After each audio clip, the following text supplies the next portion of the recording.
그리고 또 주기도문을 통해서 우리에게 주님께서 원하시는 다섯 번째 강구는 죄 용서에 대한 기도를 하라는 것입니다. 우리 다시 한번 본 말씀을 보도록 하겠습니다. 우리가 우리에게 죄 지은 자를 사하여 준 것 같이 우리 죄를 사하여 주시옵고. 우리는 주기도문을 자주 합니다. 예배 드릴 때도 주기도문을 하고 또 우리는 또 매일 주기도문을 하고, 저는 이 주기도문 강해를 시작하고부터는 수시로 주기도문을 하면서 다니고 있습니다. 주기도문을 할 때마다 우리는 죄 용서를 구하는 기도를 하게 됩니다. 회개하는 거지요. 그래서 우리가 회개를 굉장히 자주 하는 것입니다. 우리는 회개가 시점으로 봐서 두 가지로 나누어 볼 수 있습니다. 첫 번째 회개, 그것은 언제입니까? 우리가 불신자였을 때, 구원받을 때 첫 번째 회개를 합니다. 그러면 우리가 회개하고 예수님을 믿음으로 영접하면서 구원을 얻고 하나님의 자녀가 되는 것입니다. 그리고 우리는 예수를 믿고 난 다음에도 수시로 회개를 합니다. 우리는 예수 믿고 난 다음에 수시로 회개 기도를 하는데 하나님의 자녀이면서 회개 기도를 하는 것입니다. 질문을 하나 해보겠습니다. 우리가 주기도문을 할 때마다 우리 죄를 사하여 주시옵고 라고 기도할 때는 첫 번째 회개이겠습니까? 아니면 하나님의 자녀로서 회개하는 것입니까? 당연히 하나님의 자녀로서 회개 기도를 하는 것입니다. 우리는 주기도문을 시작할 때 하늘에 계신 우리 누구여? 라고 시작합니까? 아버지요. 하늘에 계신 우리 아버지를 부르면서 기도를 시작하고 죄 용서해달라고 간구를 하는 것입니다. 그러면 오늘 우리들이 주기도문을 할 때마다 우리는 수시로 죄 용서를 구하는 사람들인데, 오늘 우리가 이 말씀을 통해서 이 말씀을 들으면 내가 생각보다 많은 죄를 짓고 있고 또 우리는 자주 하나님 앞에 죄 용서를 구해야 하는 사람으로 살아가야 하는구나 하는 것을 깨닫고 진심으로 죄 용서를 구하고 죄에서 멀어지고 또 우리 하나님 앞에서 깨끗하고 거룩한 삶을 살아가려고 하게 될 것입니다. 오늘도 죄 용서에 대해서 세 가지로 나누어서 말씀을 드리고자 합니다. 첫 번째는 하나님의 자녀는 왜 기도할 때마다 회개해야 할까요? 자, 우리가 하나님의 자녀가 되었습니다. 하나님의 자녀가 되었는데 왜 우리는 또 기도할 때마다 회개 기도를 드려야 하는가? 그 이유는 뭔가? 다른 이유가 없습니다. 하나님의 자녀도 죄를 짓기 때문입니다. 요한일서 1장 8절 말씀을 보겠습니다. 만일 우리가 죄가 없다고 말하면 스스로 속이고 또 진리가 우리 속에 있지 아니할 것이요. 요한 1서는 이 편지를 받는 사람은 다 예수 믿는 사람들이에요. 예수 믿는 사람들에게 편지를 보내면서 만일 우리가 죄가 없다고 말하면 스스로 속이고 있다. 진리가 그 속에 있지 않다고 말합니다. 우리가 예수 믿는다고 해서 죄가 없다, 나는 죄를 안 짓는 사람이다 라고 말하는 사람은 스스로 속이는 사람이다 라고 말을 하는 것입니다. 여러분, 우리는 예수를 믿고 나서도 여전히 죄를 많이 짓습니다. 얼마나 많이 짓느냐? 생활 속에서 죄를 많이 짓습니다. 죄를 짓기 때문에 회개해야 한다는 것입니다. 그래서 우리가 죄를 지으면서 그냥 가만히 있으면 안 된다는 것입니다. 우리가 예수 믿는 사람이 죄를 지으면 하나님의 자녀에게서 떨어질까요? 하나님께서 하늘의 호적에서 우리가 죄를 지었다고 해서 호적에서 우리의 이름을 지워버릴까요? 여러분, 어떻다고 생각합니까? 우리가 예수를 믿었어. 구원받았어요. 하나님의 자녀가 되었어요. 죄를 지었는데 죄를 지으면 내가 너를 위해 십자가에 달려 죽기까지 했는데 또 죄를 지어? 하고 내 이름을 천국 명부에서 지워버리겠습니까? 어떻다고 생각하십니까? 여러분, 우리가 가정에서 자녀들을 생각해보면, 우리가 또 어릴 때 생각해보면 부모에게 잘못할 때가 많았어요. 그럼 부모에게 잘못하고 죄를 지었어요. 어떤 때는 정말 지어서는 안 될 죄를 짓기도 했어요. 그러면 부모가 너 내 아들 아니야, 내 딸 아니야 하고 집에서 쫓아내버립니까? 그렇지 않죠. 우리가 자녀가 되었으면 죄를 지어도 쫓아내지 않습니다. 다시 말해서 우리가 하나님의 자녀가 되었어도 죄를 지었어요. 죄를 지었다고 해서 우리가 하나님의 자녀에게서 쫓아내지는 것이 아니라는 것입니다.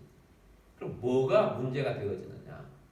하나님과 우리 관계에 친분의 문제가 생기는 거죠. 친밀도가 없어지는 것입니다. 벽이 생기는 것입니다. 우리가 죄를 지으면 벽이 생겨요. 근데 이 벽이 언제 무너집니까? 잘못을 인정하고 엄마 내가 잘못했어요 하고 용서를 진실되게 구하면 그래 네 잘못했던 거 알았으면 됐다. 다시는 그러지 마. 예, 그렇게 하겠습니다 하면 예전과 같이 다시 회복이 되어지는 거예요. 우리가 예수 믿고 난 다음에 죄를 짓는데 죄를 지어서 회개해야 할 이유는 친분이 회복되기를 원하는 것입니다. 근데 우리는 진짜 많은 죄를 짓고 살아요. 그래서 친분이 무너지는 것입니다. 어떻게 해서 친분이 무너지는가? 불순종이죠. 불순종을 죄라고 하는 것입니다. 우리가 하나님 앞에서 불순종하면 죄를 짓는 것이고 하나님이 우리에게서 마음이 불편해지게 되는 것입니다. 우리 또한 죄를 지으면 하나님 앞에 나아갈 수가 없는 것입니다. 부모와 자녀와의 관계를 통해서 예를 들어보겠습니다. 엄마가 밥을 먹고 있는 아이에게 다 먹고 난 다음에 설거지해 이제 그렇게 이야기를 했어요. 예, 그렇게 했는데 엄마가 어디 갔다 나와보니까 밥상에 그대로 놓아 있는 거예요. 그런 걸 이야기를 안 했으면 모르겠는데 이야기를 했고 예라고 해놓고 하지 않았어요. 그럼 엄마의 마음이 어떻겠습니까? 굉장히 불편해지고 감정이 상하는 것입니다. 감정이 상하는 것, 불편해지는 것, 불순종하는 것. 그래서 친분에 금이 가는 거 아니에요. 우리가 하나님 앞에서도 마찬가지입니다. 우리가 예수를 믿고 난 다음에 하나님 앞에서 예배자가 되어야 합니다. 하나님을 예배해야 합니다. 하나님을 예배하지 않는 것. 또 우리가 살아가면서 사람들 앞에서 거짓말하지 않고 진실되게 살아가야 되는데 수시로 거짓말을 자꾸 해요.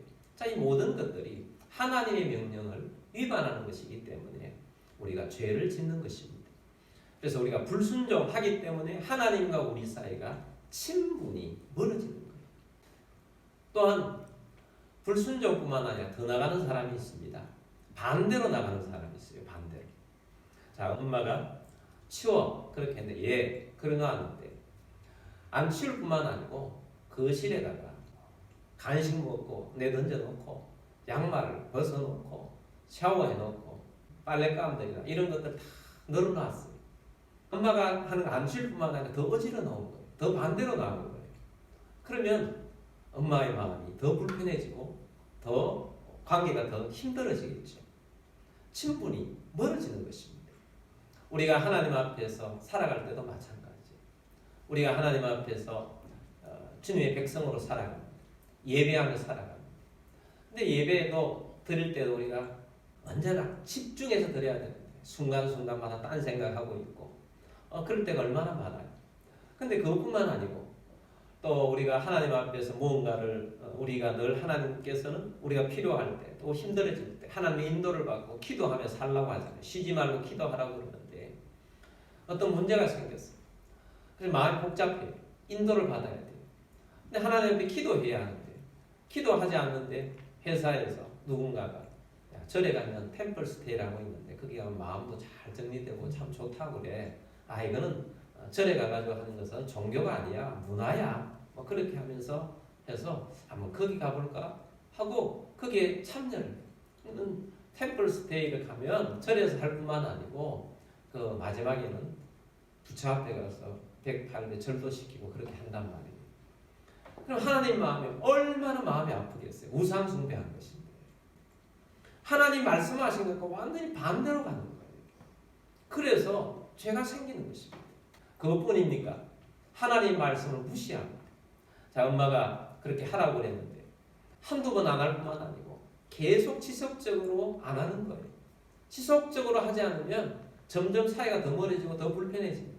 그래서 이 이야기를 하면 그건 엄마가 할 일이지 내가 할 일이야 하고 방으로 들어가 버린다든지 밖으로 튀어나가 버린다든지 하면 점점 더 사이가 더 멀어지겠죠. 무시하는 거죠. 그것을. 엄마의 말을 무시하는 거. 우리가 하나님 앞에서 그런 것들을 많이 한다는 것입니다. 우리 하나님께서 하나님의 뜻에 대해서 말씀하셨어요. 항상 기뻐하라 말씀하셨어요. 근데 항상 기뻐하지 않냐고 늘 걱정해요. 쉬지 말고 기도하라고 그랬는데 하나님 앞에 기도하기보다 내가 먼저 내가 좋은 대로 먼저 가가지고 하나님보다 앞서버리는 거예요. 범사에 감사하라고 그러는데 감사는 그냥 늘 불평하고 원망하며 살아가요. 자, 이 모든 것들이 다 하나님 앞에 수시로 늘 죄를 짓고 있는 모습이라는 거예요. 자, 이 모든 것들이 하나님의 말씀을 무시하며 사는 거예요. 우리는 하나님으로부터 구원을 받았어요. 구원받은 우리들에게 너만 구원받은 것이 아니라 다른 사람도 구원하라고 말씀하세요. 그래서 우리는 영혼을 위해 살아야 하는데 영혼을 위해 살지 않아요. 오히려 우리가 삶을 살아가면서 실수하면서 다른 사람이 저 예수 믿는다고 하는 사람이 왜 저래? 하고 다른 사람을 실족시키는 일도 우리는 실수하면서 더 많은 실족시키는 일들을 더 많이 하고 살아갈 때도 많아요. 그래서 우리는 하나님의 말씀을 무시하며 살아가는 거예요. 무시하며. 그래서 우리가 그렇게 따져보면 수시로 죄를 짓는 것들이 너무너무 많은 거예요. 너무 많아요. 생활 속에서. 그래서 이것도 죄고 저것도 죄고 하나님 앞에 살아가는데 불순종하고 또 반대로 살아가고 무시하며 살아가는 것들이 너무 많아요. 그래서 우리 주님께서는 수시로 하나님 앞에서 주님 내가 지은 죄를 용서받기를 원합니다 하고 자꾸 용서를 구하라는 것입니다. 그래서 이 주기도문의 이 용서를 구하는 회개 기도는 용서의 생활화를 말하는 거죠. 주님께서는 네가 내 안에 내가 너 안에 그렇게 살기를 원하세요. 그렇게 친밀도 있게 살기를 원하는데 그렇게 친밀도 있게 살지를 못하는 이유는 수시로 생기는 죄 때문이라는 거예요. 그래서 수시로 생기는 이 죄들을 늘 우리 하나님 앞에 살아가면서 주님 내가 그렇고 싶지 않았는데 또 내가 이런 죄를 지었군요. 또 이것을 잘못했군요. 하나님께서 감동 주신 것을 또 놓치고 살았군요. 그렇게 하면서 우리는 죄 용서를 구할 때마다 주님께서는 그래 괜찮아 하고 회복시켜 주시고 우리의 삶을 다시 주님 앞에서 살도록 만들어 주시는 것입니다. 뿐만 아닙니다. 여러분 우리가 세상에 사는 사람들을 보면 정말 무지막지하게 사는 사람들이 많습니다. 뻔뻔하게 사는 사람도 많아요. 우리는 하나님의 이름을 모욕하지 않습니다. 모욕하면 큰일 나는 거죠. 하나님의 이름을 존귀히 여기잖아요. 근데 세상에는 하나님의 이름을 모욕하며 살면서도 뻔뻔하게 그렇게 살아가는 사람들이 많습니다. 뿐만 아닙니다. 세상에는 정말 거짓되게 자기가 잘못하며 살아가면서도 변명하면서 자신의 죄를 인정하지 않고 정말 뻔뻔하게 살아가는 사람도 많습니다. 그뿐만 아니라 적극적으로 다른 사람들을 사기치면서 살아가는 사람도 많이 있습니다. 그러면서도 죄라고 여기지도 않고 또 양심에 화이 맞은 사람처럼 살아가는 사람들이 많습니다. 근데 우리 그리스도인이 되면 어떻습니까? 그리스도인이 되면 작은 것이라 할지라도 양심에 걸려서 견딜 수가 없는 마음들이 생기는 것입니다. 죄를 세상에 있을 때보다 더 많이 짓는 것이 아니라 더 작게 짓는데도 불구하고 우리 속에 하나님의 빛, 예수의 빛, 말씀의 빛이 비치니까 빛이 비치면 어둠에 있을 것들이 다 숨어 있어서 그것이 죄인들도 모르다가 빛이 비치니까 내가 죄를 짓고 사는구나 하는 것을 깨닫게 되어서 죄를 자꾸 하나님 앞에 고백하지 않으면 살 수 없는 그런 존재가 된 것입니다. 어떤 선교사님이 중국의 어떤 소수 마을에 선교하러 들어가셨습니다. 그리고 일들이 많아서 집안일을 위해서 그 마을에 있는 어떤 소녀를 고용을 했어요. 근데 이 소녀가 선교사님의 작은 것들을 자꾸 훔칩니다. 단추를 훔치든지 브로치를 훔치든지 손수건을 훔치든지 이렇게 자꾸 훔쳐가는 거예요. 그런데 이 소녀는 훔친다고 생각하지 않습니다. 왜냐하면 그 마을의 전통, 문화는 이런 것입니다. 내가 어떤 집에서 일하면 그 주인과 어떤 정신적으로 더 가까워지기 위해서는 그 주인의 작은 물건이라도 내가 소지하고 있으면 더 가깝게 한다는 그런 마을의 전통이 있었어요. 그래서 이 소녀는 선교사님과 더 가까워지려고 작은 물건을 가지고 와서 소지를 한 거예요. 그러면 다른 사람이 보기에는 그건 죄인데, 훔친 죄인데 그 마을에 있는 사람들은 전혀 그것이 훔치는 죄가 아닌 거예요. 근데 이 소녀가 선교사님으로부터 복음을 받았고 예수님을 영접하고 예수 믿는 사람이 되었어요. 예수 믿는 사람이 되고 난 다음에 청소를 하다가 주인의 반지를 발견한 거예요. 야, 반지를 보면서 야, 반지를 가지고 있으면 더 가깝게 되겠구나 하는 순간적인 생각을 가지고 반지를 훔쳤어요. 근데 훔치고 나니까 하나님의 말씀이 생각나는 것입니다. 다른 사람의 물건을 도둑질하면 안 된다는 말씀이 생각나는 거예요. 예전에는 그런 것을 하면 죄의식이 없었는데 예수 믿고 나니까 죄의식이 생기게 된 거죠. 왜냐하면 하나님의 말씀의 빛이 그 마음속에 비치니까 아, 이것은 죄다. 그래서 생각이 되니까 주님 앞에 가서 회개하고 그리고 선교사님 앞에 가서 내가 이러저러 이렇게 해서 이것을 훔치게 되었는데 선교사님 잘못했습니다 하고 다시 돌려주었습니다. 이거 완전한 회개이죠. 그리고 나니까 선교사님 야, 진짜 너는 예수 믿는 사람이 되었구나 인정해주게 되고 관계가 더 가까이 되어지는 거죠. 우리는 예수 믿기 전에 죄로 안 여겼던 것들도 예수 믿고 난 다음엔 죄가 되는 것들이 참 많아졌습니다. 그런 면에서 우리는 수시로 하나님 앞에서 양심에 걸리고 또 죄가 되어지는 많은 것들을 죄 용서를 구하며 살아라 하는 것이 주기도문을 통해서 주님께서 우리에게 가르쳐 주시는 죄 용서를 구하라는 기도를 드리는 것입니다. 그러므로 여러분 수시로 죄 용서를 구하면서 하나님 아버지 앞에서 살아가는 우리들이 정말 친밀하게 살아가는 주의 백성이 되기를 주의 이름으로 축복합니다. 두 번째는 죄 용서를 구하고 살면 어떻게 되는가 하는 것입니다. 자, 반대의 질문을 해보겠습니다. 우리가 죄 용서를 구하지 않고 살면 어떻게 되어지는가? 죄가 그대로 있죠. 우리가 하나님과 우리 사이가 하나님의 자녀인데 죄 용서를 구하지 않고 죄를 그대로 살아가지고 하면 하나님과 우리 사이가 관계가 멀어져 있는 거죠. 우리 또한 하나님 앞에 기도해도 하나님의 응답이 없습니다. 주님께서 말씀하셨어요. 너희가 구하여도 주님께서 듣지 아니하면 너희 죄 때문이라고 말씀하셨어요. 죄를 회개해야죠. 죄를 가지고 있으면 우리의 기도에 응답이 되지 않고 하나님과 우리 사이에 아무 일이 일어나지 않고 기적이 일어나지 않습니다. 그리고 우리가 죄를 계속 가지고 살면 사단에게 문을 열어주었기 때문에 다른 죄들이 우리 속에 계속해서 역사한다는 것입니다. 죄로 통해서 사단이 들어오는 통로가 열려서 사단이 계속해서 역사한다는 것입니다. 가룟 유다가 돈 욕심이 생겼습니다. 돈 욕심이 생기자 그 욕심의 문으로 사단이 들어와서 예수님을 팔려는 생각을 집어넣었어요. 그래서 엄청난 일을 하잖아요. 예수님을 은삼심장에 팔아버렸어요. 그리고 죽음의 영이 또 들어옵니다. 그래서 자기 스스로 목숨을 끊어버렸어요. 사단에게 죄의 문을 열어주자 아주 계속해서 죽음까지 이르도록 사단이 그 사람을 지배해버리더라 하는 것입니다. 뿐만 아닙니다. 우리가 죄를 계속 가지고 살면 질병에 노출됩니다. 우리가 모든 병이 죄를 지어서 왔다고는 할 수 없습니다. 그러나 어떤 병은 죄를 지었기 때문에 내가 병에 걸릴 때가 있다는 사실도 알아야 합니다. 고린도 교인들이 성찬식에 대해서 죄를 지었어요. 고린도전서 11장 29절 30절 말씀 보겠습니다. 주의 몸을 분별하지 못하고 먹고 마시는 자는 자기의 죄를 먹고 마시는 것이니라. 그러므로 너희 중에 약한 자와 병든 자가 많고 잠자는 자도 적지 아니하니. 너희가 죄를 가지고 살아가고 있기 때문에 죄를 해결하지 않고 살아가고 있기 때문에 너희 중에 약한 자도 많고 병든 자도 많고 잠자는 자, 그 죄 때문에 죽는 자도 많다라고 말씀을 하시는 것입니다. 그래서 우리가 치유, 회복, 번성이 있는데 치유가 일어나기를 원한다면 회개해야 합니다. 회복되기를 원한다면 회개해야 합니다.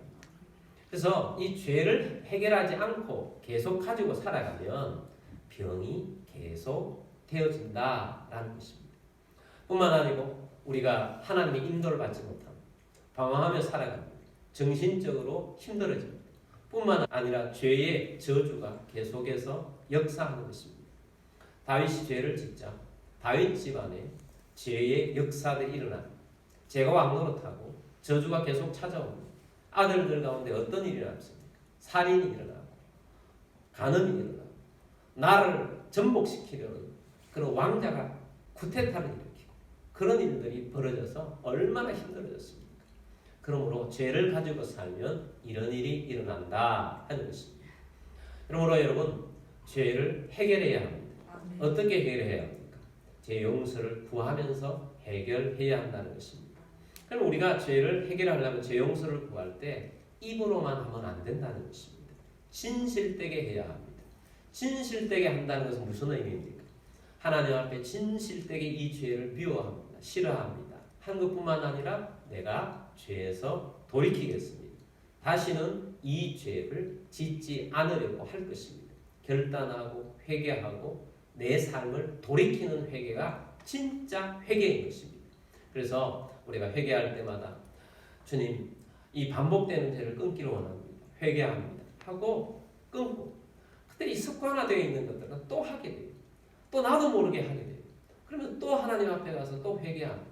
주님은 계속 반복된 용서, 진실된 마음을 아세요. 근데 입으로만 하는 것이 아니고 진실된 마음이 있기 때문에 반복되는 것을 또 회개하고 또 회개하더라도 회개해야 합니다. 주님은 아시기 때문에 그 모든 죄들을 용서해 주십니다. 반복되는 죄를 또 지었어요. 또 회개해요. 주님은 70번이 7번이라도 용서하라고 하셨던 우리 주님께서는 무한정으로 용서해 주십니다. 그래서 우리는 수시로 주님 앞에 용서를 구합니다. 자, 그러면 우리가 죄 용서를 구하는 회개의 기도를 드리면 어떤 일이 일어나는가? 죄의 근본을 끊어버리세요. 완전히 죄를 제거해버려 주세요. 할렐루야. 아멘. 그래서 죄의 용서를 완벽하게 해주신다는 사실을 우리에게 가르쳐 줍니다. 많은 말씀들이 우리에게 이러한 사실을 가르쳐 줍니다. 요한일서 1장 9절 말씀 보겠습니다. 만일 우리가 우리 죄를 자백하면 그는 미쁘시고 의로우사 우리 죄를 사하시며 우리를 모든 불의에서 깨끗하게 하실 것이요. 아멘. 그래서 우리가 죄를 인정하고 우리 죄를 자백하면 그는 미쁘시고 신실하시다라는 뜻입니다. 주님은 진실하시고 신실하십니다. 또 주님은 의로우십니다.